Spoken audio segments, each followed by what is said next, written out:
Fazendo o cálculo pela teoria dos jogos, o professor Jiang crê que existe 70% de chance do plano das tarifas do Trump de trazer todo mundo para a mesa de negociação e trazer, ou fazer o reshore. O que é o reshore? Trazer as indústrias americanas de volta para a costa americana, porque a gente sabe que na época dos tigres asiáticos, o que os Estados Unidos fez? Desmobilizou a sua base industrial, principalmente lá em Detroit, jogou tudo para os tigres asiáticos, jogou tudo para a China. Então eles montaram uma ideia de que seria mais interessante você produzir mais barato na China e trazer de volta dentro de uma gigantesca logística internacional, né? Container vindo da China para cá. Só que com a pandemia a gente viu que isso virou um negócio problemático, né? Porque o container que era $2.000 passou para $20.000, aumentou 10 vezes em 2 semanas, né? Então virou um problema. E aí que os Estados Unidos começam a desenvolver essa ideia do reshore, que é trazer as indústrias de volta, friendshore, né? Que é fazer coisa com os amigos, e nearshore, que é fazer com quem tá perto. Então o Trump, com essa ideia de America First, né? As tarifas são para valorizar a América, trazer a indústria de volta para a América. Quem produzir na América não paga imposto, não paga tarifa.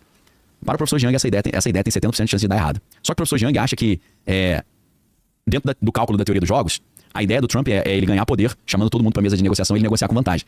E isso não acontecer, qual é o problema dessa estratégia do Trump? Em vez dos países se submeterem aos Estados Unidos e os Estados Unidos continuarem sendo líderes dessa ordem mundial governada por regras, né? Rule-based world order, né? Para quem acha que a ordem mundial é coisa de teoria da conspiração, leia o livro do Henry Kissinger, aí mais um livro pra galera, A Ordem Mundial, tá?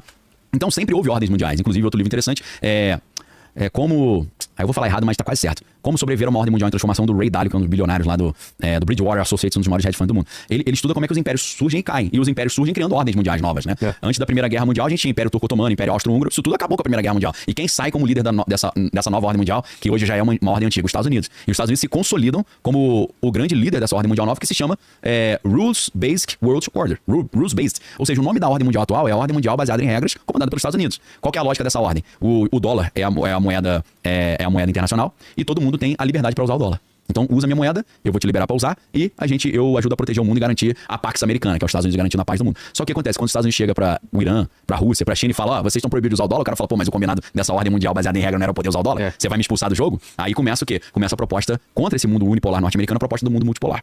E é aí que entra um detalhe assim que muda completamente o jogo. Pro professor Jiang, o Trump vai falhar nessa estratégia das tarifas. E, em vez de manter os Estados Unidos como líder da ordem mundial desse mundo unipolar, ele vai fazer com que os oponentes, ou os sancionados, ou os tarifados se unam no grupo dos países emergentes, que é o BRICS. Então, na verdade, o professor Jiang acha que o Trump não conseguir manter os Estados Unidos como líder e os BRICS se valorizarem, e isso virar um mundo multipolar, cheio de potências regionais, e não só uma única potência mundial, ele acha que isso é a derrota do plano do Trump. Eu já acho que esse é o objetivo dele.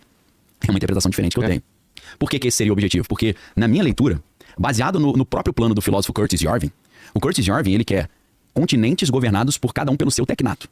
Então, no final das contas, quando eu disse que o Fórum Econômico Mundial, Elon Musk, todas essas ideias estão trabalhando para um único objetivo, eles estão trabalhando junto, instaurando o caos, para que a ideia de Estado-nação fique ultrapassada e eles montem continentes governados por tecnatos.